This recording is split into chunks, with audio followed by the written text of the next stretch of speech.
નમસ્કાર દોસ્તો, welcome to Kairos GPSC right time at the right moment. તો વિદ્યાર્થી મિત્રો, જેવી રીતના તમને ખબર છે, આપણે લઈને આવી ગયા છીએ જીપીએસસીના પ્રીવિયસ યરના ક્વેશ્ચન.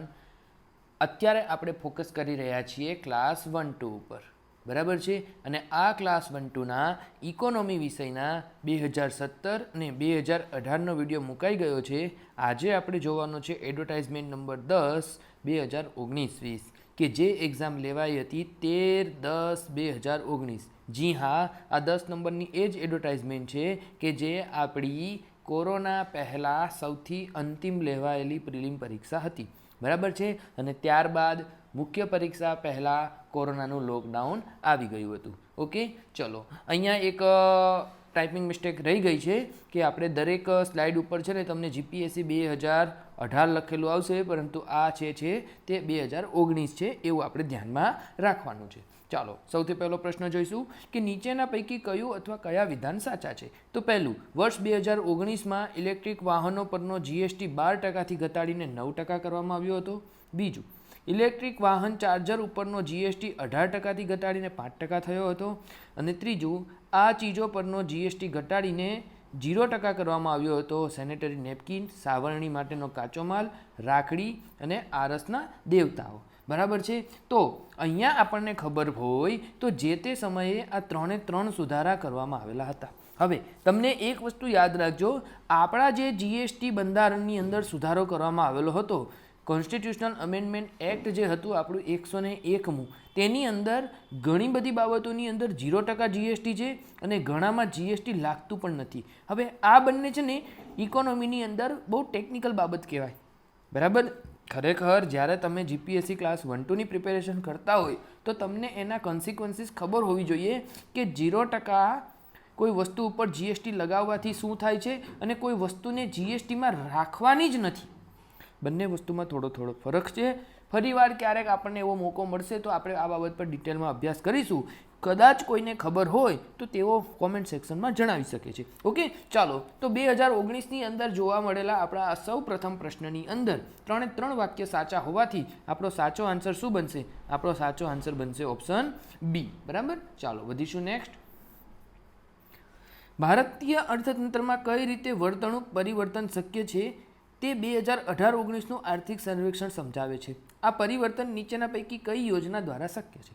જુઓ વિદ્યાર્થી મિત્રો, આ જે પ્રશ્ન હતો, આ પ્રશ્નની અંદર ઇકોનોમિક સર્વેની બાબતો જણાવવામાં આવેલી હતી. અને આ ઇકોનોમિક સર્વે બાબતે આ જે ક્વેશ્ચન ફ્રેમ થયો હતો, આ ક્વેશ્ચન ફ્રેમ થવાનું થોડુંક કારણ અલગ હતું. આથી આ ક્વેશ્ચનને કેવો કરી દીધો હતો?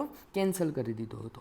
અગેન આપણે વિડીયોને એનાલિસિસ કરી અને ખૂબ વ્યવસ્થિત રીતે દરેક પ્રશ્ન, દરેક એમસીક્યુ ડિટેલમાં અભ્યાસ કરી શકીએ છીએ. બટ રાઇટ નાવ આપણો એ મોટિવ નથી. અત્યારે આપણી સામે 20 એપ્રિલના રોજ જે એક્ઝામ આવવાની છે, એ એક્ઝામ માટે પીવાયક્યુઝ કેટલા મદદરૂપ બની શકે તેના ઉપર આપણે અભ્યાસ કરી રહ્યા છીએ. અને આ પીવાયક્યુઝના નામ ઉપર ઇકોનોમી વિષયની અંદર જે કરંટ અફેર્સ હશે, જે કેન્સલ થયેલા પ્રશ્ન હશે, અથવા તો જે આઉટડેટેડ ટોપિક હશે, આ આઉટડેટેડ ટોપિક્સને પણ આપણે છંછેડતા નથી, બરાબર. કારણ કે તમારા માટે સમય ખૂબ વધારે મહત્વપૂર્ણ છે. એક ઉડતી નજર તમારી આ સમગ્ર પીવાયક્યુઝ ઉપર પડી જાય, એ જ અમારો ઉદ્દેશ્ય છે. ચાલો, તો આ જે પ્રશ્ન હતો, આ પ્રશ્ન કેન્સલ કરવામાં આવેલો હતો. Okay, next. Zero budget natural farming વિશે કયું અથવા કયા વિધાન સાચા છે? અગેન આ પણ પ્રશ્ન જે છે આ પણ પ્રશ્ન કેવો કરવામાં આવેલો હતો? કેન્સલ કરવામાં આવેલો હતો. પરંતુ તમને ઝીરો બજેટ એટલે શું એ ખબર હોવી જોઈએ. અમોલ પાલેકર કોણ હતા એ પણ તમને ખબર હોવી જોઈએ. ઝીરો બજેટ નેચરલ ફાર્મિંગની સામે તમને એ પણ ખબર હોવી જોઈએ કે ઓર્ગેનિક ફાર્મિંગ એટલે શું, બરાબર. ઓર્ગેનિક ફાર્મિંગ આવે એટલે તમને આપણો ડાંગ જિલ્લો યાદ આવવો જોઈએ. કેમ સાહેબ ડાંગ જિલ્લો યાદ આવવો જોઈએ? બસ આ જ વસ્તુ શું બતાવે છે? તમારી પ્રિપેરેશન બતાવે છે. ઓકે, ચલો. તો અત્યારે ફરી એકવાર જણાવું છું, મોટિવ આપણો અલગ હોવાથી આપણે ખૂબ વધારે ડિટેલમાં જતા નથી. બટ જે પણ વિદ્યાર્થીઓના zero budget natural farming related topic અધૂરો છે તો તેઓ કરી લે. આ ઇમ્પોર્ટન્ટ ટોપિક છે. નેક્સ્ટ. આ વર્ષના પ્રારંભમાં પ્રકાશિત કરેલો ધ વર્લ્ડ હેપીનેસ રિપોર્ટ, આ રિપોર્ટનો જે ક્વેશ્ચન છે એ ફ્રેમ કરેલો હતો, આ પણ કેન્સલ કરવામાં આવેલો હતો. આની અંદર પણ પ્રોબ્લેમ હતો, બરાબર. પણ આની અંદર તમારે શું જોવાનું છે તો કે વર્લ્ડ હેપીનેસ રિપોર્ટ કોણ બહાર પાડે છે, સૌથી વધારે કઈ જગ્યાએ હેપીનેસ છે, બરાબર. આ બધી બાબતો છે, કોઈ પણ જનરલ તમારા રિપોર્ટ્સ અથવા તો ઇન્ડેક્સની અંદર યાદ રાખવાની હોય છે તેવી અહીંયા પણ યાદ હોવી જોઈએ, બરાબર. અગેઇન આપણે આમાં પણ ડિટેલમાં જતા નથી. નેક્સ્ટ, નીચેના પૈકી કયો કર 2018-19ના નાણાકીય વર્ષમાં ગુજરાતમાં રાજ્ય કર આવકમાં બીજા ક્રમનો સૌથી મોટો કર હતો, બરાબર છે. હવે આ જે પ્રશ્ન હતો, આ પ્રશ્ન કરંટ અફેર્સની અંદર હતો, એટલે આની ઉપર પણ આપણે ડિટેલમાં જતા નથી. પણ અહીંયા જે તે સમયે વેચાણ વેરો અને વેટ જે હતા તેના ઉપરથી બીજા ક્રમનો સૌથી મોટી આવક થયેલી હતી. ઓકે, અગેન ગુજરાતની અંદર સૌથી વધારે જીડીપીની અંદર કોઈ ફાળો હોય તો ગુજરાતની અંદર સૌથી વધારે સેકન્ડરી ફિલ્ડ આવશે, ત્યારબાદ ટર્સરી ફિલ્ડ આવશે અને ત્યારબાદ આપણી પ્રાઇમરી ફિલ્ડ આવે છે. ઓકે, ચલો નેક્સ્ટ. ભારતમાં આદિજાતિઓના શિક્ષણને પ્રોત્સાહિત કરવા માટે એકલવ્ય મોડલ રેસિડેન્શિયલ સ્કૂલનો ખાલી જગ્યા ખ્યાલ દાખવવામાં આવ્યો હતો. આ યોજના વિશે નીચેના પૈકી કયું અથવા કયા વિધાન સાચા છે? અગેન મારો જીવ પણ કચવાય છે કે હું પણ ખાલી જસ્ટ રીડ કરીને આગળ વધું છું, બટ સમયની મારામારીના કારણે હું તમને દરેક યોજના અથવા તો દરેક કેન્સલ થયેલા પ્રશ્નો સંપૂર્ણ રીતે સમજાવી શકતો નથી. એ બદલ માફી માંગુ છું, પરંતુ આપણી પાસે અત્યારે સમય ઓછો છે. Okay, Eklavya model residential school શું છે એના વિશેની જે મુખ્ય 4 થી 5 બાબતો છે એ તમને ખબર હોવી જોઈએ. જીપીએસસી દ્વારા જે તે સમયે આ બાબતનો પ્રશ્ન પૂછવામાં આવેલો હતો અને આ પ્રશ્ન પણ ક્વેશ્ચન વ્યવસ્થિત રીતે ફ્રેમ ના કરવાથી તેને કેન્સલ કરવામાં આવેલો હતો. ચાલો વધીશું આગળ. નીચેના પૈકી કયા સર્વોચ્ચ સંસ્થા એપેક્સ બોડી દ્વારા પ્રધાનમંત્રી આદર્શ ગ્રામ યોજના અમલમાં મૂકવામાં આવી હતી? પ્રધાનમંત્રી આદર્શ ગ્રામ યોજનાની અંદર ગામોને કેવા બનાવવાના હતા? આદર્શ બનાવવાના હતા, બરાબર. તો આપણી સામે અહીંયા 4 મિનિસ્ટ્રી આપેલી છે. એક છે ગ્રામ્ય બાબતોનું મંત્રાલય એટલે કે રૂરલ મિનિસ્ટ્રી, બીજું છે સોશિયલ જસ્ટિસ એમ્પાવરમેન્ટ, ત્રીજું છે વોટર સપ્લાય એન્ડ સેનિટેશન અને ચોથું છે હોમ મિનિસ્ટ્રી. અહીંયા તમારે એક વસ્તુ યાદ રાખવાનું કે જીપીએસસી જે છે એ જીપીએસસી યોજનાની અંદર કયું મંત્રાલય છે આ બાબત પૂછે છે, બરાબર. પીવાયક્યુઝ ઉપરથી છે ને આપણે એવું એક લિસ્ટ બનાવવું જોઈએ કે ભાઈ ખરેખર પીવાયક્યુઝની અંદર મારે શું વાંચવું જોઈએ. તો દેરાએ દુરુસ્તાએ અત્યારથી તમે ચાલુ કરો કે જો કોઈ યોજના આવે છે તો એ યોજના ક્યારથી અમલમાં મૂકવામાં આવી, સમયગાળો એ પણ જરૂરી છે અને સાથે સાથે એ મંત્રાલય કયા મંત્રાલય અંતર્ગત કામ કરે છે આ પણ જરૂરી છે. ઓકે, તો આદર્શ ગ્રામ યોજના જે મૂકવામાં આવી હતી તે સામાજિક ન્યાય અને અધિકારિતા મંત્રાલય એટલે કે ઓપ્શન બી આપણો સાચો આન્સર બનશે. ચાલો, પ્રાદેશિક ગ્રામીણ બેંક એટલે કે રિજનલ રૂરલ બેંક. ચાલો, રિજનલ રૂરલ બેંક વિશેને આપણને 3 વાક્યો કીધા છે, આપણે જણાવવાના છે કયા વિધાન સાચા છે. પહેલું, તે પ્રાદેશિક ગ્રામીણ બેંક અધિનિયમ 1976 હેઠળ સ્થપાયેલ વૈધાનિક સંસ્થાઓ છે. બીજું, પ્રથમ પ્રાદેશિક ગ્રામીણ બેંક એ 2 ઓક્ટોબર 1975ના રોજ સ્થાપવામાં આવી હતી. ત્રીજું, આરઆરબી એટલે કે રિજનલ રૂરલ બેંક એ વાણિજ્યિક બેંકોની સમકક્ષ અગ્રતા ક્ષેત્રના ધિરાણ ધોરણોને અનુસરવા પડે. હવે આવું કંઈ ખબર ના પડે એટલે તરત જોઈ લેવાનું કે RRBs must follow priority sector lending, બરાબર છે. હવે કોઈ પણ તૈયારી કરવાવાળો વિદ્યાર્થી હશે તેને અગ્રતા ક્ષેત્રના ધિરાણ, આ અગ્રતા ક્ષેત્રના ધિરાણ શબ્દ માઇન્ડમાં તરત જ લાઇટ ના પણ થાય, પરંતુ જ્યારે પીએસએલ લખવામાં આવે છે અથવા તો પ્રાયોરિટી સેક્ટર લેન્ડિંગ બોલવામાં આવે છે તો એ તરત મગજમાં લાઇટ થઈ જાય છે. અહીંયા આપેલા 3 વાક્યો સાચા હતા અને જેના કારણે આપણો સાચો જવાબ શું બનશે? જી હા, આપણો સાચો જવાબ બનશે ઓપ્શન ડી 1, 2 અને 3. ચાલો next. National food security act 2013 અંતર્ગત કરવામાં આવેલ જોગવાઈ બાબતે નીચેના પૈકી કયું વિધાન સાચું છે? પહેલું, આ અધિનિયમ એ ટાર્ગેટેડ પબ્લિક ડિસ્ટ્રીબ્યુશન સિસ્ટમ એટલે કે TPDS અંતર્ગત 75% સુધીની ગ્રામીણ વસ્તીને અને 50% સુધીની શહેરી વસ્તીને રાહતના દરે અનાજ મેળવવા માટે જોગવાઈ કરે છે. ચલો, 3/4 અને 1/2 તો આ વાક્ય પણ સાચું છે. ઓકે. બીજું, ભાવ એ કેન્દ્ર સરકાર દ્વારા સમયાંતરે નિશ્ચિત કરવામાં આવે છે, પરંતુ એમએસપીથી વધવા જોઈએ નહીં. બિલકુલ સાચી વાત છે. એમએસપી આવે, અગેન કહું છું કે એમએસપીનો આખો કોન્સેપ્ટ સમય માંગી લે એવો છે, બરાબર છે, જેના વિશે તમને ડિટેલમાં ખબર હોવી જોઈએ. ચલો એક ડેટા હું તમને કહી દઉં છું, ક્યાંક પરીક્ષામાં આવે તો યાદ રાખજો કે આપણા દેશની અંદર ખાલી 6% ખેડૂતો છે. આ 6% ખેડૂતોને જ શું મળે છે? એમએસપી મળે છે. ઓકે, આ એમએસપી જે છે એ એમએસપી ડૉક્ટર સ્વામીનાથન સમિતિની ભલામણ મુજબ કેટલા ટકા પ્લસ કરીને આપવામાં આવે છે? 50% પ્લસ કરીને આપવામાં આવે છે. ઓકે, ચલો શું કહેવામાં આવે છે કે તેમાં સૂચવેલા પોષક ધોરણો અનુસાર 14 વર્ષ સુધીના બાળકો એ પૌષ્ટિક આહાર મેળવવા અથવા ઘરે સીધું સામાન લઈ જવા માટે હકદાર છે. તો આ જે ત્રણ બાબતો છે એ ત્રણ બાબતો આપણા નેશનલ ફૂડ સિક્યુરિટી 2013 અંતર્ગત સમાવેશ કરેલી છે. આથી આપણો રાઈટ આન્સર જોવા જઈશું તો રાઈટ આન્સર બનશે ઓપ્શન ડી. ઓકે, ચાલો. National investment in infrastructure fund વિશે નીચેના પૈકી કયા વિધાનો સાચા છે? ચલો, એવું એક ફંડ બનાવવામાં આવેલું છે કે જે ફંડનો પાછળ મુખ્ય જે હેતુ હતો આપણો કે આપણા દેશની અંદર જે પણ ઇન્વેસ્ટમેન્ટ અને ઇન્ફ્રાસ્ટ્રક્ચર છે તેમને ફંડિંગ પ્રોવાઈડ કરવાનું. જે પણ પ્રોજેક્ટ આપણા અટકી ગયા છે એ પ્રોજેક્ટને આપણે આગળ ધપાવવાનું. ઓકે, તેના વિશે 3 વાક્ય કીધા છે, આપણે જોઈશું. તો કે પહેલું વાક્ય, NIIF એ રોકાણકારની માલિકીનું ફંડ મેનેજર છે. ઓકે, એક સંસ્થા જ બનાવી દીધી હતી જેનું નામ હતું NIIF. અગ્રણી વૈશ્વિક અને સ્થાનિક સંસ્થાગત રોકાણકારોના સહયોગથી ભારત સરકાર દ્વારા તેની આગેવાની લેવાય છે. કોના દ્વારા? ભારત સરકાર દ્વારા, ગવર્મેન્ટ ઓફ ઇન્ડિયા દ્વારા. જે વાક્ય એકદમ સાચું છે. બીજું, તે security and exchange board of India સાથે કેટેગરી 2 વૈકલ્પિક રોકાણ ફંડ તરીકે નોંધણી થયેલ છે. જુઓ, AIF 2માં આવે છે, બરાબર. ઘણા કેવા હશે? 1ની અંદર હશે અને ઘણા જે હશે એ 3ની અંદર હશે. આ મીડિયમ લેવલની વાત કરે છે, બરાબર છે.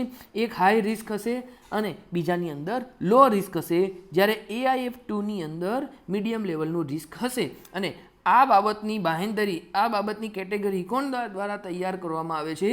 તો કે સેબી દ્વારા તૈયાર કરવામાં આવે છે. ઓકે, ત્રીજું વાક્ય, NIIF એ ભારતનું પ્રથમ સાર્વભૌમ સંપત્તિ ફંડ છે. જી હા, બહુ મહત્વનો મુદ્દો હતો. આ પ્રશ્ન પણ કરંટ અફેર્સનો છે કે 2019ની અંદર સોવરેન વેલ્થ ફંડ વિશે જ્યારે ખૂબ જ ચર્ચા ચાલતી હતી, તમને જો કદાચ આઈડિયા હોય તો આપણે ત્યાં એક ઉર્જિત પટેલ કરીને ગવર્નર હતા. આ ઉર્જિત પટેલ ગવર્નરના સમયે RBI દ્વારા ડિવિડન્ડ ગવર્મેન્ટ ઓફ ઇન્ડિયાને કેટલું આપવું આ બાબતમાં પણ થોડા તકરાર જોવા મળેલા હતા, બરાબર. તો જે તે સમયે સોવરેન વેલ્થ ફંડ વિશેની પણ ચર્ચા ખૂબ ચર્ચામાં હતી. આથી અહીંયા 3 વાક્ય સાચા હતા અને જેના કારણે આપણો રાઈટ આન્સર શું બનશે? ઓપ્શન ડી બનશે. ચાલો જોઈએ આગળ. ઓકે, ઇકોનોમીની અંદર PYQs જોવાનો મતલબ એવો છે કે ઇકોનોમીની અંદર જે કરંટ અફેર્સ ચાલતું હોય છે એ કરંટ અફેર્સનું આપણને શું ખબર પડે છે? લેવલ ખબર પડે છે.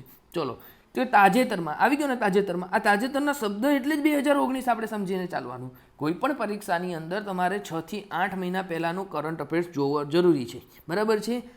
મોટાભાગના તમારા 25માંથી આપણે જોવા જઈએ તો 20 MCQ તમારા આ જ કરંટ અફેર્સના સમયગાળામાંથી આવતા હોય છે, બરાબર. અને બાકીના 5 થોડા જૂના પણ હોય છે. તો કે તાજેતરમાં નીતિ આયોગે હાઈટેક જાહેર પરિવહનની 6 દરખાસ્તોને મંજૂરી આપી છે. નીચેના પૈકી કયું આ દરખાસ્તના ભાગરૂપે નથી? બરાબર છે. કે શું હતું? તો કે આપણે હાઈટેક પબ્લિક ટ્રાન્સપોર્ટ વિશેની ચર્ચા કરતા હતા, એના પ્રપોઝલની વાત કરેલી હતી, બરાબર છે. અને આ પ્રપોઝલની અંદર કુલ 6 વસ્તુ હતી. સાહેબ કઈ 6 વસ્તુ છે? તો કે 6 વસ્તુની અંદર સૌથી પહેલાં હતું આપણું હાઇપરલૂપ. શું હતું? જી હા, આપણું હતું સૌથી પહેલાં હાઇપરલૂપ હતું. ત્યારબાદ બીજું હતું તે હતું પોડ ટેક્સી. ત્રીજું હતું મેટ્રીની હતું, બરાબર. 3 તો અહીંયા તમને મળી ગયા. આ 1, આ 2, આ 3 અને ત્યારબાદ જો આપણે ચોથું જોઈએ તો ચોથું એક હતું ફ્રેટ રેલ રોડ. શું હતું? ફ્રેટ રેલ રોડ, બરાબર. 5મા નંબર ઉપર જે આપણને વાત કરવામાં આવેલું હતું તે હતું સ્ટેડલર બસ. શેની વાત કરેલી હતી? સ્ટેડલર બસની. અને છઠ્ઠા નંબર પર આપણે જોવા જઈએ તો એ હતું આપણા દેશની અંદર હાઇબ્રિડ બસ. શું એની વાત હતી?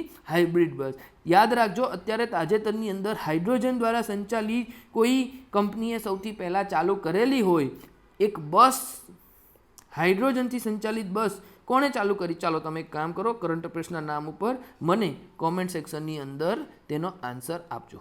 ઓકે, ચલો. તો આપણા આ મૂળ પ્રશ્નની અંદર 6 દરખાસ્તો હતી: hyperloop, pod taxi, metrino, freight rail road, Stadler bus, hybrid bus. એટલે કે આપણો સાચો આન્સર આવશે ઓપ્શન 4 નંબર બુલેટ ટ્રેન, અને આપણો રાઈટ આન્સર બનશે ઓપ્શન સી, માત્ર અને માત્ર 4 આ દરખાસ્તનું ભાગરૂપ છે નહીં. Okay, next. Capital gain tax. Again capital gain ટેક્સની વાતો છે. આ પ્રશ્ન પણ પુઅર ફ્રેમ હતો, આથી જીપીએસસી દ્વારા કેન્સલ કરવામાં આવેલો હતો. પરંતુ તમને ખબર હોવી જોઈએ કે કેપિટલ ગેઇન ટેક્સ એટલે શોર્ટ ટર્મ પણ આવે અને લોંગ ટર્મ પણ આવે. બરાબર, શોર્ટ ટર્મ અને લોંગ ટર્મનો સમયગાળો 12 મહિના હોય છે, પરંતુ જ્યારે અચલ સંપત્તિ હોય છે તો અચલ સંપત્તિ માટે તે 36 મહિના એટલે કે 3 વર્ષનો સમયગાળો પણ ગણવામાં આવે છે. અગેન બીજા નંબરમાં એક વસ્તુ ખાસ યાદ રાખજો કે શોર્ટ ટર્મ કેપિટલ ગેઇન ટેક્સની અંદર અને લોંગ ટર્મ ગેઇન ટેક્સની અંદર સરકાર દ્વારા સમયાંતરે રાહતો પણ આપવામાં આવે છે. બરાબર, કેટલી રાહતો, એક્ઝેક્ટ કઈ જગ્યાએ કેટલી હોય છે એ બધું ડિટેલમાં જવાની જરૂર નથી, પણ આટલું યાદ રાખજો કે ફિક્સ ટુ ફિક્સ નથી હોતા. ગવર્મેન્ટ ઘણીવાર એવું કહી દે છે કે ભાઈ કોઈ વ્યક્તિનું શેર બજારની અંદર જો ડીમેટ પોર્ટફોલિયો છે તો આ વ્યક્તિને short term capital gain tax 1 lakh રૂપિયા સુધી ભરવાનો નહીં. ત્યારબાદ જેટલો પણ ગેઇન ટેક્સ થશે તેના 12% અથવા તેના 15% સપોઝ XYZ% ભરવાના થશે. તો આવો જ્યારે MCQ પૂછાય તો આપણે અહીંયા સાચું કરવાનું છે. ઓકે, ચલો. આ પ્રશ્ન કેન્સલ કરેલો હતો, આથી આની ઉપર આપણે વધારે ધ્યાન આપવાની જરૂર નથી. ડબલ ટેક્સેશન અવોઇડન્સ એગ્રીમેન્ટ એટલે કે DTAA ની વાતો કરવાની છે. તો આ જે ડબલ ટેક્સેશન અવોઇડન્સ છે એટલે કોઈ એક કંપની ઇન્ડિયાની અંદર કામ કરે છે, બીજી કંપની મોરિશિયસમાં કામ કરે છે. હવે આ જ કંપની સમજી લો કે આપણે નામ લઈ લઈએ ABC કંપની. તો આ ABC કંપની ભારતની અંદર પણ ટેક્સ ભરશે, આ ABC કંપની મોરિશિયસની અંદર પણ ટેક્સ ભરશે. તો ભારત અને મોરિશિયસની વચ્ચે જો કોઈ એગ્રીમેન્ટ થાય અને બંનેમાંથી કોઈ એક જ જગ્યાએ ટેક્સ ભરવામાં આવે, બરાબર છે, એના માટે DTAA બનાવવામાં આવતા હતા, પરંતુ સમયાંતરે તેની અંદર રદ કરવામાં આવેલા હતા અને બધું જ 0-0 કરી નાખેલું હતું. ત્યારબાદ નવેસરથી નવી ચર્ચામાં આ મુદ્દો હતો. બરાબર, અત્યારે એટલો બધો લાઇમલાઇટમાં નથી ચાલી રહ્યો. જે તે સમયે શું કહેવા માંગતા હતા કે તેનો મુખ્ય હેતુ આ દેશોમાં કરદાતાઓએ એક જ આવક ઉપર 2 વખત કર ચૂકવે તે અટકાવવા માટેનો છે. અગેન મેં કીધું ABC કંપની ઇન્ડિયાની અંદર પણ ટેક્સ પે કરે અને મોરિશિયસની અંદર પણ પે કરે. બરાબર છે, તો કંપનીને બંને બાજુ નુકસાન થાય, એના માટે આ અવોઇડન્સની વાત હતી. તો અહીંયા આપણું વાક્ય સાચું છે. બીજું, DTAA ત્યારે લાગુ પડે છે જ્યારે કરદાતા એ એક દેશમાં નિવાસ કરતા હોય અને અન્ય દેશમાં આવક પ્રાપ્ત કરતા હોય. આ પણ વાક્ય સાચું છે. ત્રીજું, ભારતે 80થી વધુ દેશો સાથે DTAA કરેલા છે. યસ, જે તે સમયે તો કરેલા છે જ આ આવતું હતું, પરંતુ પાછળથી આપણે શું કરવામાં આવેલા હતા, બધા રદ કરેલા હતા. કારણ કે આપણે નવેસરથી શું કરવાનું હતું, નેગોશિએશન્સ કરવાનું હતું. આથી અહીંયા ઓપ્શન D એ મારો રાઈટ આન્સર બનશે. નેક્સ્ટ, હાલમાં જ ઘડવામાં આવેલી. હાલમાં એટલે જેણે કે સાહેબ સવારમાં 6 વાગે ઘડી હતી, હાલમાંનો અર્થ તો જણાવો. કોઈ વાંધો નહીં, જે વ્યક્તિ કરંટ અફેર્સની વ્યવસ્થિત તૈયારી કરી હશે એમણે 2019ના આ પેપરની અંદર આ પ્રશ્ન બહુ ઇઝી લાગ્યો હશે કે પરિવર્તન જે યોજના છે આ યોજનાનો હેતુ શું છે. તો બધાને ખબર હતી કે ભાઈ જે તણાવ અનુભવી રહેલી પાવર ક્ષેત્રની સંપત્તિ છે તેને આપણે પુનર્જીવિત કરવાની છે. રિવાઇટલાઇઝેશન સ્ટ્રેસ્ડ પાવર સેક્ટર એસેટ્સ. બરાબર છે, આથી ઓપ્શન A જે છે એ મારો રાઈટ આન્સર બનશે. નેક્સ્ટ, PM શ્રમ યોગી માનધન યોજના બાબતે નીચેના પૈકી કયું અથવા કયા વિધાનો સાચા છે? પહેલું, કામદારો કે જેમની માસિક આવક 15,000 કે તેથી ઓછી હોય તે આ યોજના અંતર્ગત લાભાર્થી બનવા માટે યોગ્યતા ધરાવે છે. યસ, સાચી વાત છે. બીજું, સંગઠિત અને અસંગઠિત ક્ષેત્રના કામદારોને સમાવિષ્ટ કરે છે. ના, અહીંયા સંગઠિત ક્ષેત્રના કામદારોને સમાવેશ કરતા નથી. કારણ શું છે? તો કે ભાઈ જે વ્યક્તિ સંગઠિત હશે એ સંગઠિત ક્ષેત્રમાં એને પીએફ મળતું હશે, અથવા તો એ વ્યક્તિને ઈએસઆઈસી મળતું હશે, અથવા તો એ વ્યક્તિને ઈપીએફઓના અન્ય માધ્યમથી લાભ મળતા હશે. બરાબર. ત્યારબાદ કંપની જ્યારે સંગઠિત ક્ષેત્રની કંપની જ્યારે પોતાના પેઆઉટ કરતી હોય અને એન્યુઅલ રિટર્ન ભરાવતી હોય છે, ત્યારે આ એન્યુઅલ રિટર્નની અંદર એમણે જે આપણી લેબર મિનિસ્ટ્રી છે એ લેબર મિનિસ્ટ્રીના અલગ અલગ કમ્પ્લાયન્સીસને ફિલઅપ કરવાના હોય છે. તો તેઓ પોતાના કામદારો માટે જે પીએફ, એએસઆઈસી, એપીએફઓ વગેરે જે બાબતો હોય છે તે બધાની ઉપર ધ્યાન રાખે છે. પરંતુ જે પીએમ શ્રમયોગી માનધન યોજના છે તે અસંગઠિત ક્ષેત્રના કામદારો માટે હોવાથી આ વાક્ય આપણું કેવું છે? ખોટું છે. ત્રીજું વાક્ય, તે શ્રમ અને રોજગાર મંત્રાલયના ઉપક્રમ છે, તો એ વાક્ય સાચું છે. આથી મારો રાઈટ આન્સર શું બનશે? ઓપ્શન બી 1 અને 3 મારો રાઈટ આન્સર બનશે. નેક્સ્ટ જોઈશું ગ્રામીણ એગ્રીકલ્ચર માર્કેટ એટલે કે GRAMS. તેના બાબતની વાત કરવાની છે કે તેનો ઉદ્દેશ્ય હાલમાં એટલે કયા વર્ષની વાત કરે છે? 2019ના 40,000 ગ્રામીણ હાટને માર્કેટમાં વિકસિત કરવાનો અને ઊંચી કક્ષાએ લઈ જવાનો છે. હવે સાહેબ તમને એક પ્રશ્ન થાય કે આટલો મોટો આંકડો આપણે કેવી રીતે યાદ રાખવો? તો મોટો આંકડો છે ને આપણને યાદ હોવો જોઈએ કોઈ પણ યોજનાઓ બાબતે. અહીંયા જે વાક્ય છે ને આ વાક્ય ખોટું છે. કેમ ખોટું છે? કારણ કે અહીંયા 40,000 નહીં અને 22,000 ગ્રામીણ હાટ્સ હતી જે તે સમયે. હવે તમે વિચાર કરો કે ઓલમોસ્ટ જે સિચ્યુએશન્સ છે એ સિચ્યુએશન્સ કરતાં તમે ડબલ કેવી રીતના કહી શકો? હા, 22,000 છે અને 22,000ની સામે તમને એવું કીધું હોય કે ભાઈ 22,100, તો તમે આ વસ્તુ માની શકો કે ભાઈ આ વસ્તુનું એટલું તમારું શું ના થઈ શકે? કરેક્શન ના પણ આવી શકે. પણ 22,000ની સામે 40,000 લખો તો તમારું વાક્ય કેવું થાય? ખોટું થશે. બીજું, તે ઈ નામ સાથે સંકલિત થશે. યસ, સાચી વાત છે. ત્રીજું, તે એપીએમસી એક્ટ નિયમથી અલગ હશે. બહુ મહત્વનો મુદ્દો છે. એપીએમસી એક્ટથી આ અલગ રહેવાનું હતું. ઓકે, તો અહીંયા 2 અને 3 આ આપણો ઓપ્શન સી જે છે આ ઓપ્શન સી આપણા રાઈટ આન્સર બનશે. ઓકે, ચાલો. લોજિસ્ટિક પરફોર્મન્સ ઇન્ડેક્સ 2018ના સંદર્ભમાં નીચેના પૈકી કયું વિધાન અસત્ય છે? સાહેબ અમારે આ પ્રશ્ન જોવો જ નથી. જે વ્યક્તિને જોવો હોય એમને કહી દઉં કે અહીંયા આન્સર આવશે ડી. પણ આપણે મહત્વપૂર્ણ શું છે તો કે લોજિસ્ટિક પરફોર્મન્સ ઇન્ડેક્સ 2025 આપણા માટે મહત્વપૂર્ણ છે. અને આ 25ની અંદર જે ભારત છે તે ભારતનો ક્રમ કેટલામો હતો? તો કે સાહેબ ભારતનો ક્રમ 38મો હતો. અને કેટલામાંથી હતો? તો કે 139ની અંદરથી હતો. બરાબર. આપણા દેશની અંદર લોજિસ્ટિક કોસ્ટ જે છે એ જીડીપીના 13%ની આજુબાજુ છે. અને આપણો જે ટાર્ગેટ છે, આપણો ટાર્ગેટ શું છે? તેને સિંગલ ડિજિટની અંદર લઈ જવાનો છે. ઓકે, તો આટલી બાબતો તમને ખબર હોવી જોઈએ. હવે આપણે એકવાર નજર કરી દઈએ કે આપણા માટે શું મહત્વપૂર્ણ છે. તો કે ભારતનો એલપીઆઈ રેન્કિંગ 2016માં કયા નંબરથી કયા નંબર પર થઈ ગયો હતો? આપણા માટે કોઈ જોવાની જરૂર નથી. બરાબર. બીજું કે એલપીઆઈ 2018 હેઠળ જર્મની પહેલાં આવ્યું ને આ બીજે આવ્યું, તે પણ આપણા માટે કામનું નથી. ત્રીજું, તે વર્લ્ડ બેંક દ્વારા 160 દેશોની લોજિસ્ટિક ક્ષેત્રની કામગીરીની સરખામણી કરી અને દ્વિવાર્ષિક રજૂ કરવામાં આવે છે. આ વાક્ય સાચું છે, પણ જે તે સમયે 160 હતા, આ વર્ષે 139 કરેલા છે. ઓકે, ચલો. કોના દ્વારા કરવામાં આવે છે? વર્લ્ડ બેંક દ્વારા. કેટલા સમયે? તો કે દર 2 વર્ષે. ચોથું વાક્ય કે આ સૂચકાંક એ 1 થી 10 સુધીના હોય છે, જેમાં ઊંચો સ્કોર એ વધુ સારી કામગીરી દર્શાવે છે. તો આ વાક્ય પણ ખોટું છે. કેમ ખોટું છે? આજના તારીખે પણ આ વાક્ય ખોટું છે અને આ જ આપણો રાઈટ આન્સર હતો. કારણ કે 1 નહીં, 1 થી 5 સુધીના માનાંક હોય છે અને આ 1 થી 5 સુધીના જે માનાંક આપવામાં આવે છે તેની અંદર 1 એટલે સૌથી લો અને 5 એટલે સૌથી હાઈ પરફોર્મન્સ હોય છે. ઓકે, તો નેક્સ્ટ ટાઈમ આ પ્રશ્ન આવે તો તમારો ખોટો થવો જોઈએ નહીં. ચાલો નેક્સ્ટ, કિસાન ઉર્જા સુરક્ષા એવં ઉત્થાન અભિયાન કુસુમ યોજના જે તે સમયે કરંટ અફેર્સમાં હતી. આપણે ફટાફટ ક્લિક કરીશું. તો કે આ યોજના એ ખેડૂતોને બાયોગેસ વિદ્યુત પ્લાન્ટ વેચવા વિશેના આયોજન બાબતની છે. અરે ભાઈ, અહીંયા લખેલું છે કિસાન ઉર્જા સુરક્ષા એવં ઉત્થાન મહાઅભિયાન, તો કે આ કુસુમ યોજનાનું તો માર્કેટિંગ પણ એટલું જોરદાર સરકારે કરેલું હતું કે બધાને ખબર હતી કે આ યોજના અંતર્ગત સોલર એનર્જીની વાતો કરવાની હોય છે. તો આ વાક્ય ખોટું થયું. બીજું, આ યોજના ખેડૂતોની વધારાની આવક પ્રાપ્ત કરવા અને તેઓને સિંચાઈમાં મદદરૂપ થશે. યસ, રાઈટ પોઈન્ટ છે. આથી ઓપ્શન બી જે છે એ મારો રાઈટ આન્સર બનશે.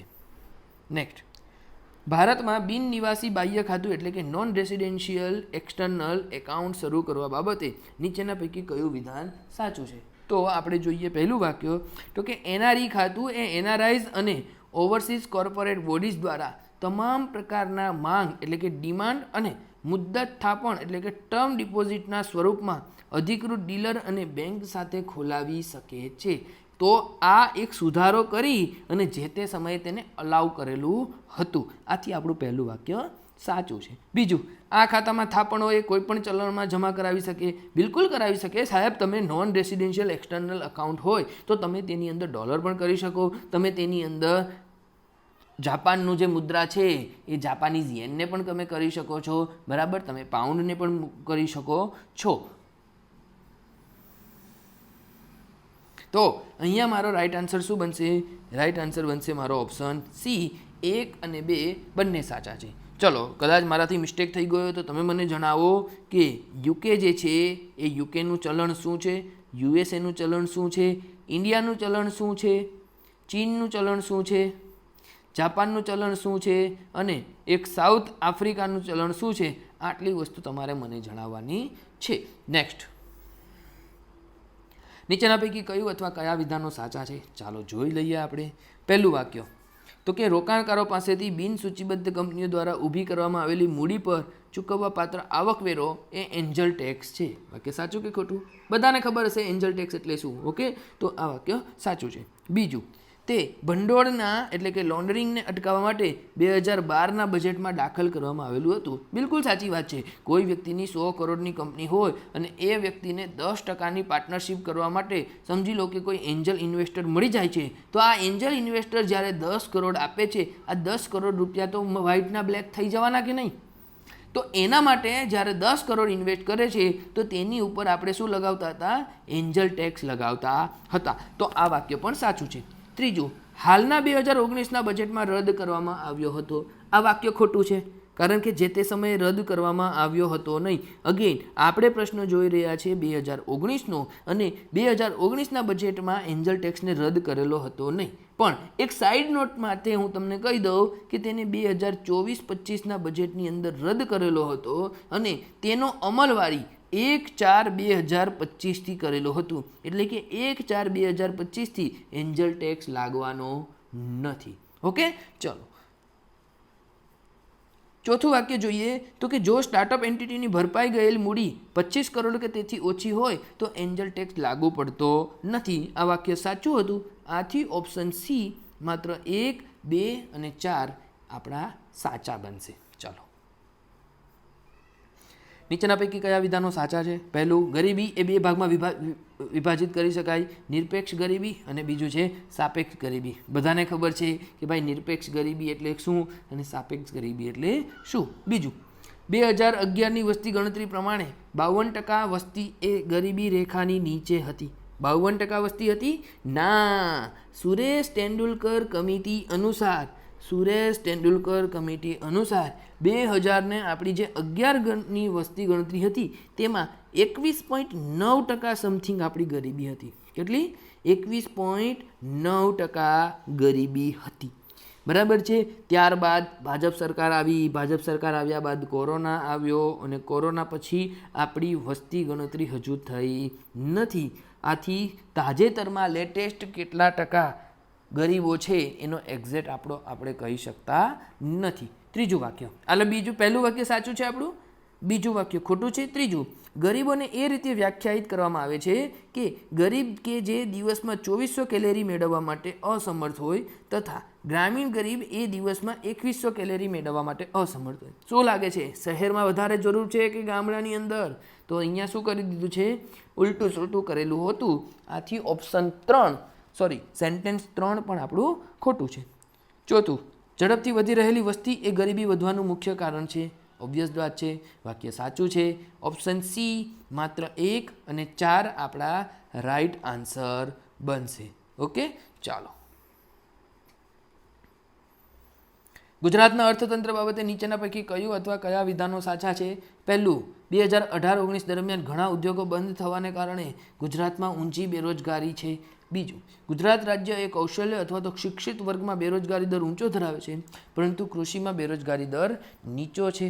ત્રીજું, ભારતના બીજા રાજ્યોમાંથી ઊંચા સ્થળાંતરને કારણે ગુજરાતમાં બેરોજગારનો દર ઊંચો છે.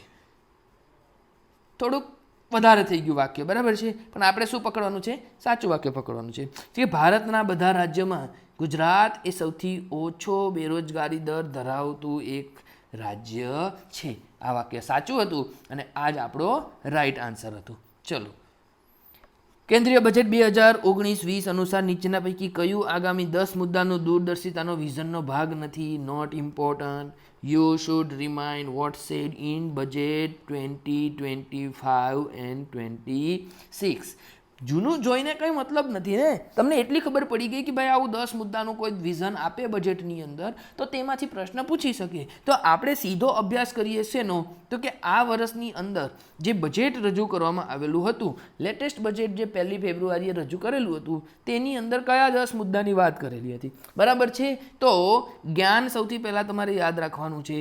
ગરીબ, યુથ, અન્નદાતા અને ન્યારી, તેની અંદર આ 10 પોઈન્ટ લખેલા છે કે spurring agriculture growth and productivity, building rural prosperity and resilience, taking everyone together on an inclusive growth path, supporting MSMEs, spurring agricultural growth and productivity,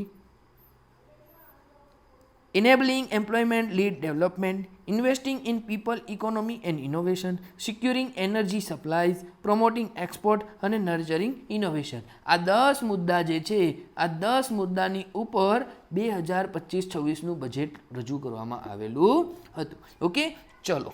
તો વિદ્યાર્થી મિત્રો, આપને અમારા વિડીયોઝ જો વ્યવસ્થિત લાગતા હોય, જો અમારું કન્ટેન્ટ તમને યુઝફુલ લાગતું હોય તો તમે અમને યુટ્યુબમાં શેર, સબસ્ક્રાઈબ અને લાઇક કરીને મદદ કરી શકો છો. સાથે સાથે કોઈ પણ અન્ય પીડીએફ અથવા તો સ્પર્ધાત્મક પરીક્ષાની જે ન્યૂઝ હોય છે તે જાણવા માટે ટેલિગ્રામ ઉપર પણ તમે જોડાઈ શકો છો. અને બીજી કોઈ અન્ય માહિતી અથવા તો કોન્ટેક્ટ કરવો હોય તો તમે ઈમેલના થ્રુ પણ કરી શકો છો. vrkairos@righttime@rightmoment. ચાલો, નેક્સ્ટ જોઈશું. ભારતને વધુ આકર્ષક એફડીઆઈ મંજિલ બનાવવા માટે સરકાર દ્વારા લેવાયેલ પગલાંમાં નીચેના પૈકી શેનો સમાવેશ થતો નથી? બરાબર છે? ઓકે, જોઈ લઈએ. વીમા મધ્યવર્તી એટલે કે ઇન્સ્યોરન્સ ઇન્ટરમીડિયેટ એ 75% એફડીઆઈ મેળવે છે. સાચું છે? કેટલું મેળવે છે સાહેબ? 100% મેળવે છે. અને આ જ આપણો રાઈટ આન્સર છે. યાદ રાખજો, જે તે સમયે કરંટ અફેર્સની અંદર તેની લિમિટ વધારીને 100% કરેલી હતી. આ પ્રશ્ન તેના લીધે પૂછેલો છે. ઓકે, તાજેતરની અંદર આપણે જોઈએ તો તાજેતરના બજેટની અંદર આપણા દેશની અંદર ઇન્સ્યોરન્સ ઇન્ટરમીડિયરીઝ નહીં પરંતુ ઇન્સ્યોરન્સ સેક્ટરની અંદર પણ 100% અલાઉડ કરી દીધેલ છે. જોજો, બંને વસ્તુ અલગ છે. ઇન્સ્યોરન્સ ઇન્ટરમીડિયેટ પણ અલગ છે અને ઇન્સ્યોરન્સ સેક્ટરની અંદર જે પ્રાઇમરી જે સંસ્થાઓ ઇન્સ્યોરન્સ લોકો સુધી આપતી હોય છે, પૂરા પાડતી હોય છે, તેમને પણ 100% એફડીઆઈ અલાઉડ કરેલ છે. તો અહીંયા સાચો આન્સર શું બનશે? ઓપ્શન એ, કારણ કે તે ખોટો છે. ત્યારબાદના જે ત્રણેય સેન્ટેન્સ છે તે બધા જ કેવા છે?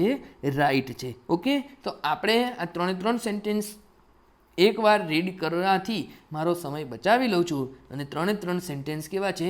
સાચા છે. મારો આ પ્રશ્નનો સાચો જવાબ પૂછે તો ઓપ્શન એ એટલે કે insurance intermediate to get 75% FDI. Next, Aaykar Setu કે જે હમણાં સમાચારમાં આવેલ છે તે ખાલી જગ્યા સાથે સંલગ્ન છે. ઓકે, આવા પ્રશ્નો જો તમને ખબર ના હોય તો મહેરબાની કરીને એક્ઝામની અંદર સ્કીપ કરી દેવાના. ઓકે, આપણે કોઈ એવા ધુરંધર બનવાની જરૂર નથી કે સાહેબ અમારા 200માંથી 200 માર્ક્સ આવવા જોઈએ. બરાબર છે? કોઈ ના આવે. કદાચ જીપીએસસીના અધ્યક્ષ સાહેબ પોતે પણ એક્ઝામ પ્રિપેરેશન કરી અને એક્ઝામ લખવા બેસે ને તો એમના 200માંથી 200 ના આવે. અને આ તો વાત છે શેની? પીટીની. બરાબર? ફાઇનલની અંદર તો તેના માર્ક્સ ગણવાના નથી ને. તો પછી આવા પ્રશ્નને આપણે છોડી દેવાના જો આપણને ખબર નથી તો. ચલો, આ પ્રશ્નનો સાચો જવાબ જે છે એ આ પ્રશ્નનો સાચો જવાબ છે ઓપ્શન સી કે આયકર સેતુ જે છે તે શું હતું તો કે સાહેબ સીબીડીટી દ્વારા શરૂ કરવામાં આવેલ એપ છે કે જે એન્ટિટીઝ ટ્રેક ટીડી કર ભરવા અને પરમનન્ટ અકાઉન્ટ નંબર એટલે કે પાન માટે અરજી કરવા માટે શું આપે છે પરવાનગી આપે છે. Okay, not important for right now on upcoming exams. Next, નીચેના પૈકી કઈ બાબત એ ભારતની નેશનલ મેન્યુફેક્ચરિંગ પોલિસીનો હેતુ નથી? અગેન, હેતુ નથી શેનો? પોલિસીનો. તો સરકાર દ્વારા જો કોઈ અન્ય પોલિસી રજૂ કરવામાં આવે છે તો એ પોલિસીનો તમારે શું જાણવું જરૂરી છે? હેતુ જાણવા જરૂરી છે. ચલો, પહેલું વાક્ય કે 2022 સુધીમાં જીડીપીના ઉત્પાદનમાં ફાળો 25% વૃદ્ધિ કરવાનો છે. એ આજે પણ છે.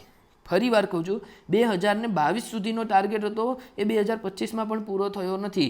આજના સમયની અંદર પણ આપણો જીડીપી જે છે એ શેની અંદર છે? બિલો 20% ધરાવે છે મેન્યુફેક્ચરિંગની અંદર.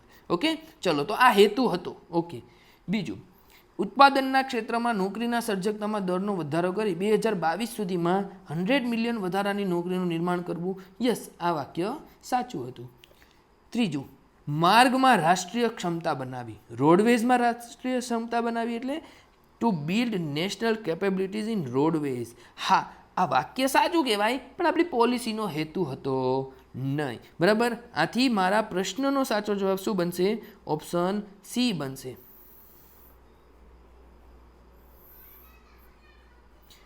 નેક્સ્ટ, ભારત સરકારે વાણિજ્ય મંત્રાલયને 12 ચેમ્પિયન સેવાઓને નિશ્ચિત કરી તેમના વિકાસને પ્રોત્સાહન આપવા માટે ધ્યાન કેન્દ્રિત કરવા મંજૂરી આપી છે. તેમાં ખાલી જગ્યાનો સમાવેશ થાય છે. અગેન કરંટ અફેર્સ બેઝ પ્રશ્ન હતો અને જે તે સમયે તેની અંદર બાંધકામ અને સંલગ્ન ઇજનેરી સેવાઓ, પર્યાવરણીય સેવાઓ, માહિતી તકનીક અને માહિતી સક્ષમ સેવાઓનો સમાવેશ થતો હતો. આથી ઓપ્શન ડી આપણો રાઈટ આન્સર બને છે. ચલો, નેક્સ્ટ,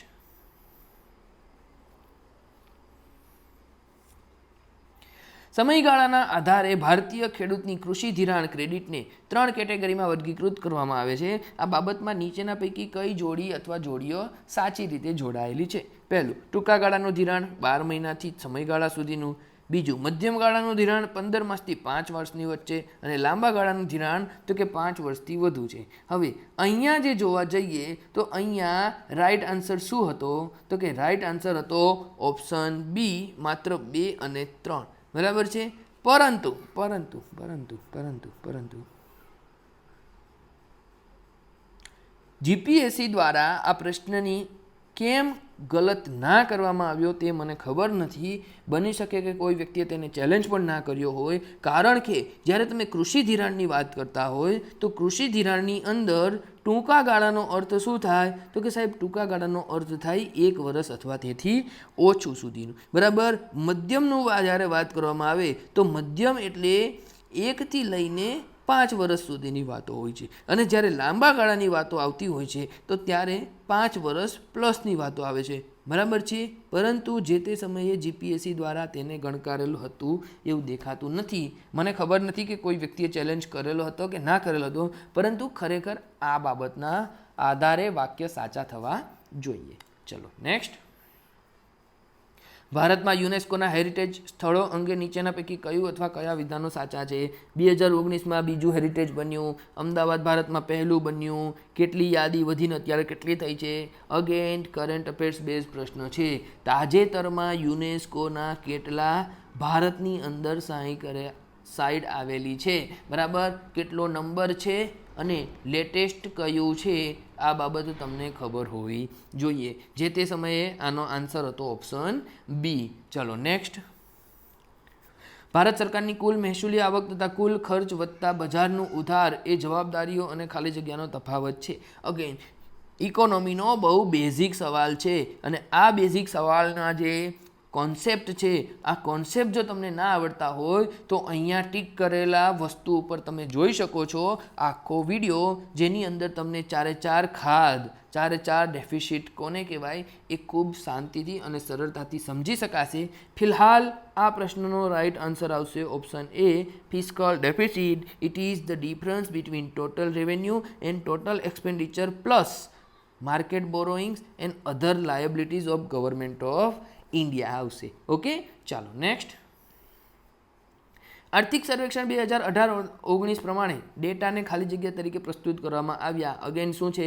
કરંટ અફેર્સ પ્રશ્ન છે, બરાબર. તો જે તે સમયે જે ડાટા હતો એ ખાનગી વસ્તુ, જાહેર વસ્તુ, મેરિટ વસ્તુ, જાહેર અને મેરિટ વસ્તુ તરીકે નહીં, પરંતુ જાહેર વસ્તુ તરીકે તેને જાહેર કરવામાં આવેલ હતો. આથી ઓપ્શન બી રાઈટ આન્સર બનશે. ફૂડ પ્રોસેસિંગ મંત્રાલય એટલે કે નવી Delhi ministry of food processing industry પાસે ફૂડ પ્રોસેસિંગ ક્ષેત્રમાં મૂડી રોકાણ અને અન્ય સબસિડી માટે અસંખ્ય યોજનાઓ છે. હોય કે સાહેબ અસંખ્ય? સંખ્ય તો હોય ને, ગણી તો શકાય કે નહીં કેટલી યોજનાઓ છે, છતાં તમે લખો છો કે અસંખ્ય યોજનાઓ છે. અમે માની લીધું. બીજું કે ગુજરાતમાં MOFPI એટલે મિનિસ્ટ્રી ઓફ ફૂડ પ્રોસેસિંગ ઇન્ડસ્ટ્રીની યોજનાઓ અમલ કરવા માટે નોડલ એજન્સી કઈ છે? તો બધાને ખબર છે કે ભાઈ ગુજરાતની અંદર આ MOFPIની યોજનાઓ કરવા માટે Gujarat agro industries corporation limited જે છે તે આપણી કેવી છે? ઓફિશિયલી નોડલ એજન્સી છે. ઓકે, સો આન્સર એ આપણો રાઈટ આન્સર બનશે. નેક્સ્ટ, 2018ના વર્ષ માટેનો વ્યાપાર કરવામાં સરળતા સૂચકાંક ઇઝ ઓફ ડુઈંગ ઇન્ડેક્સ સાહેબ રદ કરો ને હવે. કેમ? તો કે વર્લ્ડ બેંક દ્વારા રજૂ કરવામાં આવે છે અને વર્લ્ડ બેંકે શું કરી દીધો છે?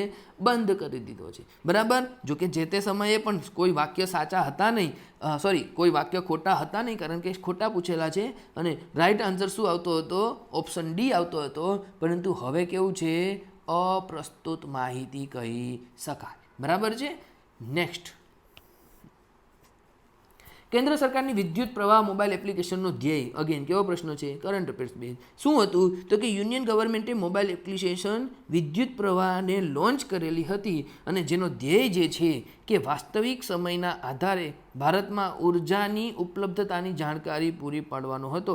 આથી ઓપ્શન એ આપણો રાઈટ આન્સર હતો. ચાલો નેક્સ્ટ. નીચેના પૈકી કયા ખ્યાતનામ નોટેબલ અર્થશાસ્ત્રીઓએ સંસ્થાન સમયગાળા દરમિયાન એટલે કે કોલોનિયલ પીરિયડ દરમિયાન ભારત પર માથાદીઠ આવકનો અંદાજ કર્યો હતો? તો કે Dadabhai Naoroji, William Digby, VKR Rao, RC Desai. હવે બધાને ખબર છે કે ભાઈ આ બધા લોકોએ કેટલા પુસ્તકો લખેલા હતા. આ બધા પુસ્તકોની અંદર એક પાના ઉપર શું GPSCના પેપર સેટર ચેક કરવા ગયા હતા કે આ વ્યક્તિએ આવું કંઈ લખેલું હતું કે નહીં? હા, આ ચારમાંથી જો કોઈ વ્યક્તિ તમારા ઇકોનોમિસ્ટ નહીં હતી તો આપણે એને હટાવી દેતે, પણ ચારે વ્યક્તિ કેવા છે? ઇકોનોમિસ્ટ છે. અને ચારે ક્યાંક ને ક્યાંક તો માથાદીઠ આવકનો અંદાજ કરેલો જ હતો. આથી આપણો રાઈટ આન્સર શું બનશે? ઓપ્શન ડી બનશે. ચાલો નેક્સ્ટ. સૌપ્રથમ વખત કર આવકને કેન્દ્રમાંથી રાજ્યોમાં વિચલન સોંપણી માટે ખાલી જગ્યા વર્ષમાં ગાડગીલ ફોર્મ્યુલા સૂત્ર અમલમાં મૂકવામાં આવ્યું. ફેક્ટ છે વિદ્યાર્થી મિત્રો, ફેક્ટ છે. આ પણ યાદ હોવા જોઈએ, બરાબર. પણ કેટલા યાદ રાખશો? કોઈ વાંધો નહીં. ઇકોનોમી હોય કે ગમે તે હોય, ભાઈ 200માંથી 200નું કટઓફ રહેવાનું નથી. અમુક પ્રશ્નો આપણે પ્રેમથી શું કરી દેવાના? કરી દેવાના. પણ અહીંયા સાચો આન્સર હતો. હવે વિડીયો જોવા અહીંયા સુધી પહોંચી જ ગયા છો તો સાચો આન્સર જોઈ લો કે જ્યારે ગાડગીલ ફોર્મ્યુલાની વાત કરવાની આવે તો તેનો અમલ 1969-70ની અંદર કરેલો હતો. ચલો નેક્સ્ટ. ઇકોલોજીકલ ફૂટપ્રિન્ટ એ ખાલી જગ્યા એકમમાં મપાય છે. ખૂબ સરસ NCERT બેઝ પ્રશ્ન છે, બરાબર છે. અને જે ઇકોલોજીકલ ફૂટપ્રિન્ટ હોય છે તેને ગ્લોબલ હેક્ટર્સની અંદર માપવામાં આવતો હોય છે. ચાલો જોઈએ. RBIની નાણાકીય નીતિ બાબતે કયું સંબંધિત નથી? હવે નાણાકીય નીતિ એટલે કે મોનેટરી પોલિસી કમિટી આવે. આ મોનેટરી પોલિસી કમિટીની અંતર્ગત તમને ક્વોલિટી અને ક્વોન્ટિટી ટૂલ્સ પણ ખબર હોય, બરાબર છે. ત્યારબાદ આ MPCને આપેલો 2% પ્લસ ઓર માઇનસ નો ટાર્ગેટ પણ યાદ આવે કે સાહેબ આને આપણે આપેલા છે 4%નો ટાર્ગેટ અને આ 4% માટે 2% પ્લસ ઓર માઇનસ કરી શકે છે, બરાબર છે. અને તેના આધારે તે repo rate, reverse repo rate અને અલગ અલગ જે આપણા લેન્ડિંગ રેટ્સ છે તેના ઉપર શું કરી શકે છે? પ્લસ ઓર માઇનસ કરી શકે છે. પણ આ વખતે પુઅર ફ્રેમ હતું જેના કારણે શું કરવામાં આવેલો હતો? ક્વેશ્ચન કેન્સલ કરાવેલો હતો. નેક્સ્ટ. ગ્રીન ફાઇનાન્સના ખ્યાલનો સૌ પ્રથમવાર ઉપયોગ ખાલી જગ્યામાં થયો હતો. તો સૌ પહેલા ગ્રીન ફાઇનાન્સ કે ટકાઉ વિકાસ અંગેના યુએન અધિવેશન એટલે કે યુએન દસ્તાવેજ Rio+20માં થયો હતો. 2015ના પેરિસ કરાર એટલે કે COP21માં થયો હતો. સપ્ટેમ્બર 2015ના UNGAમાં થયેલો હતો કે પક્ષો અધિવેશન COP24માં થયો હતો. તો રાઈટ આન્સર આવશે ઓપ્શન એ. યુએનનું જે ડોક્યુમેન્ટ હતું જેને આપણે ઓળખીએ છીએ Rio20, તેની અંદર સૌથી પહેલાં ગ્રીન ફાઇનાન્સનો ઉલ્લેખ થયેલો હતો.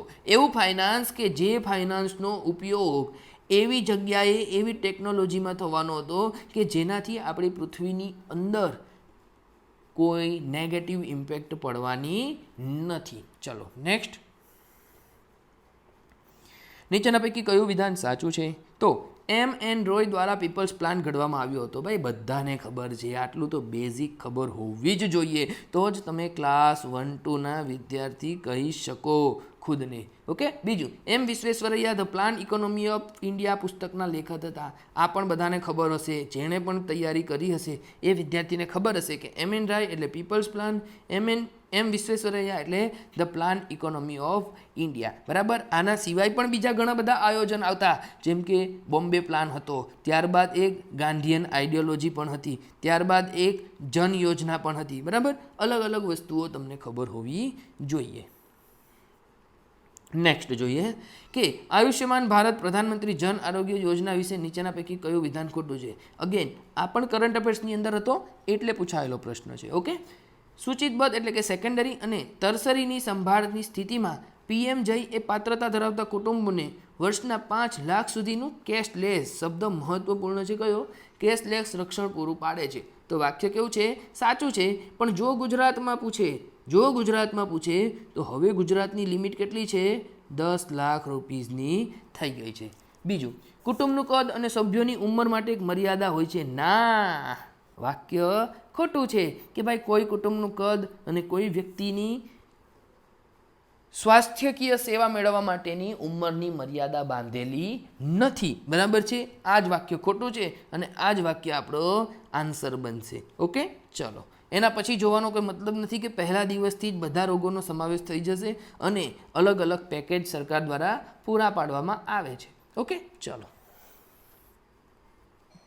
નેક્સ્ટ જોઈશું કયા વિધાનો સાચા છે. શેના વિશે સાચા છે? તો કે મુદ્રા યોજના વિશેની વાતો કરેલ છે કે મુદ્રાનું full form micro units development and refinance agency limited છે. તો વાક્ય કેવું છે? સાચું છે. મુદ્રાની અંદર 3 પ્રકારની બીજી સબ ડિવિઝન પાડેલા છે, શિશુ, કિશોર અને તરુણ. તો આ વાક્ય પણ સાચું છે. બીજું કે મુદ્રા યોજના ભારે અને મોટા ઉદ્યોગોને ફંડ આપી શકે છે. ના ભાઈ, તમે એના નામમાં તો જુઓ, માઇક્રો યુનિટ્સની વાતો કરેલી છે. બરાબર. અને માઇક્રો યુનિટ્સની વાતો કરવાની હોય તો ત્યાં તે આવી શકે નહીં. બરાબર છે. ચલો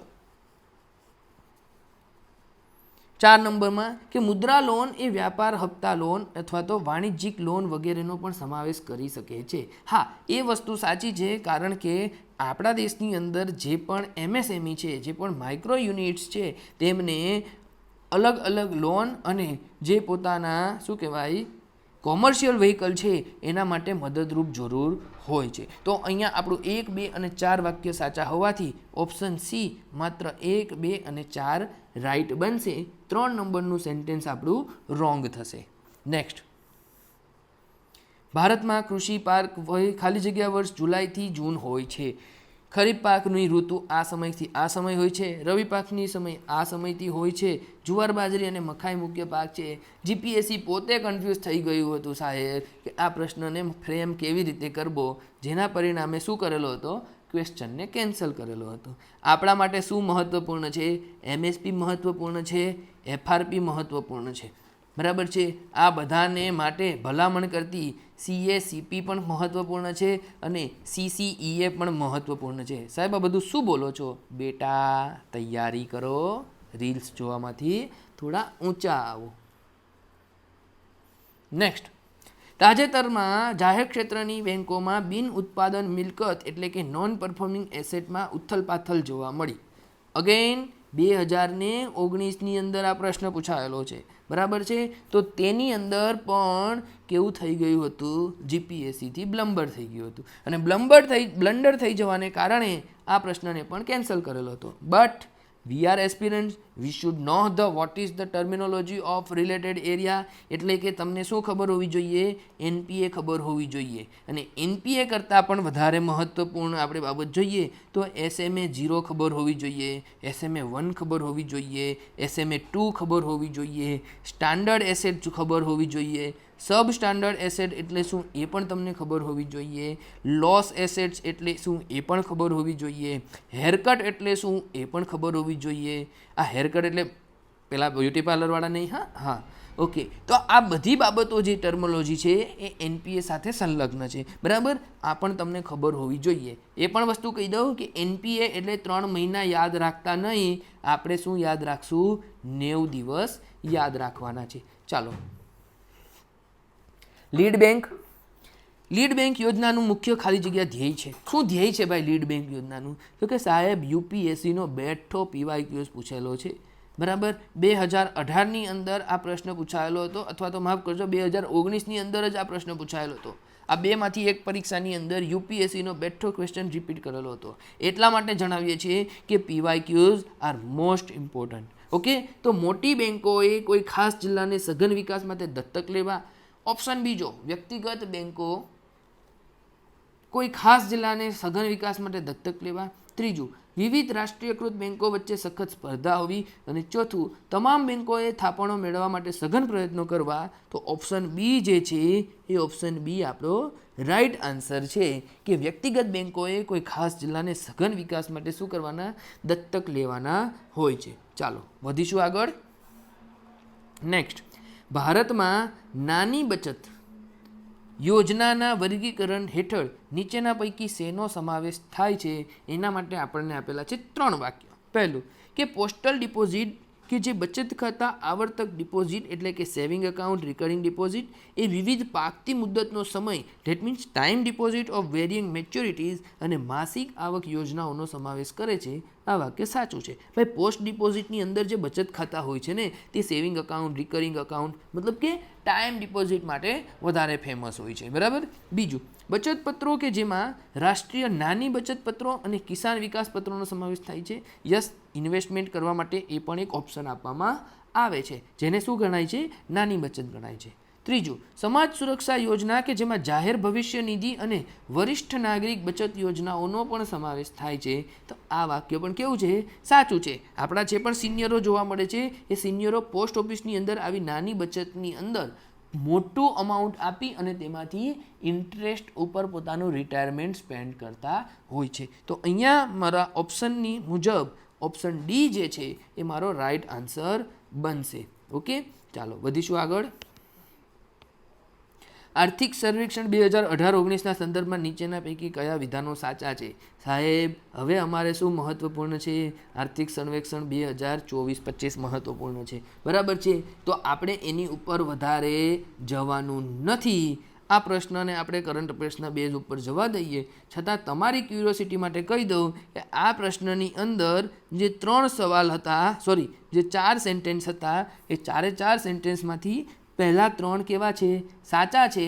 કારણ કે ખાતરનો વપરાશ જે 2002 સુધી સ્થિર હતો તેમાં 2011 પછી સતત વધારો નોંધાયો છે.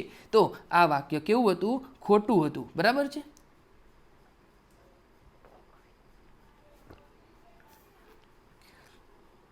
આથી 1, 2 અને 3 સાચા હતા, પરંતુ 4 નંબરનું વાક્ય ખોટું હતું. ચાલો,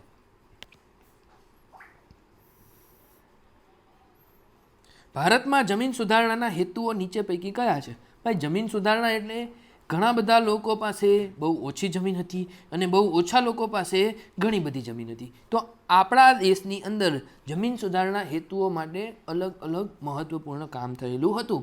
જેની અંદરથી જોઈએ આપણે તો મધ્યસ્થીઓની નાબૂદી કરવાની હતી. તમને બધાને ખબર છે કે ભાઈ જમીનદારી, રૈયતવાળી અને મહાલવાળી આવી સિસ્ટમ અંગ્રેજોએ મૂકેલી હતી, બરાબર. તો જેનાથી શું થઈ ગયા હતા? મધ્યસ્થીઓ થઈ ગયા હતા. બીજું, કૃષિનું પુનર્ગઠન કરવું, આ પણ એક હતું. ગણોત ધારો સુધારો, યસ ગણોત ધારો. આજની તારીખમાં પણ સરકાર નવી જમીનને જૂની જમીનની શરતોને આવા સુધારા કરતી હોય છે, પરંતુ જમીન સુધારણાનો હેતુ વધુ ઉત્પાદન આપતી જાતો તૈયાર કરવાની સાથે લાગતો વળગતો દેખાતો નહીં હતો. આ શેની સાથે હતો? ગ્રીન રેવોલ્યુશન સાથે હતો. બરાબર. આથી ઓપ્શન સી જે છે તે અહીંયા મારો શું બનશે? રાઈટ આન્સર બનશે. ચલો હવે આપણે જોવાના છીએ આજના દિવસનો સેકન્ડ લાસ્ટ ક્વેશ્ચન. એવું કહેવા માંગે છે કે મનરેગા યોજના હેઠળ ચૂકવવામાં આવતા વેતન હવે કોની સાથે સંકલિત કરવામાં આવે છે? WPI એટલે કે હોલસેલ પ્રાઇસ ઇન્ડેક્સ, બીજું કૃષિ મજૂરો માટેના CPI, ત્રીજું ઔદ્યોગિક કામદારો માટેના CPI અને ખાદ્ય ફુગાવો. તો ખાદ્ય ફુગાવો એટલે તમને ખબર છે કે ભાઈ ખાદ્ય ફુગાવો તમને ક્યાં ખબર પડશે? CPI ની અંદર ખબર પડશે. બરાબર. હોલસેલ પ્રાઇસ ઇન્ડેક્સની અંદર ખબર પડવાની નથી. તો જે મનરેગા છે એ મનરેગાની અંદર કૃષિ મજૂરો માટે જે CPI બહાર પાડવામાં આવે છે, કોણ બહાર પાડવામાં આવે છે? લેબર મિનિસ્ટ્રી દ્વારા બહાર પાડવામાં આવે છે. આ વાક્ય સાચું છે કે ખોટું આ તમારે મને જણાવવાનું છે. ઓકે. અહીંયા ઓપ્શન બી જે છે તે આપણો રાઈટ આન્સર બનશે. અને આજના દિવસનો 2019ના પેપરનો છેલ્લો પ્રશ્ન આપણે જોઈએ તો ઈ શક્તિ જે છે, જે સેલ્ફ હેલ્પ ગ્રુપના ડિજિટલાઇઝેશન માટે નાબાર્ડનો પાયલટ પ્રોજેક્ટ હતો તેના વિશે ચર્ચા કરેલી હતી. અને તેમાં બંને જે સેન્ટેન્સ આપેલા છે આ બંને સેન્ટેન્સ સાચા હોવાથી ઓપ્શન સી આપણો રાઈટ આન્સર બનતો હતો. પણ અત્યારે આપણા માટે ઇમ્પોર્ટન્ટ નથી. આપણા માટે ઇમ્પોર્ટન્ટ છે લેટેસ્ટની અંદર જે લખપતિ દીદી યોજના છે. આ લખપતિ દીદી યોજના માટે કઈ અંદર ટર્મ્સ એન્ડ કન્ડિશન્સ પૂછવામાં આવેલી હતી, અથવા તો યોજનાઓની જે ખાસિયતો છે એ પરીક્ષાની અંદર આવી શકે. ઓકે. સો વિદ્યાર્થી મિત્રો, આ હતો આપણો 2019નો ઇકોનોમીનો પ્રશ્નનું એનાલિસિસ. ઓકે. તમે અમારા યુટ્યુબ ચેનલને લાઇક, શેર, સબસ્ક્રાઇબ કરી શકો છો. PDF માટે ટેલિગ્રામ પર જોઈ શકો છો. ઈમેલ માટે અમને info.kairos@gmail.com પર મળી શકો છો. We are Kairos, right time at right moment. Next time મળીશું 2021ના પેપરની અંદર, કારણ કે 2020નું જે પેપર હતું તે આપણે લેવામાં આવેલું હતું નહીં. ઓકે. તો મળીએ નેક્સ્ટ વિડીયોની અંદર. ત્યાં સુધી આભાર.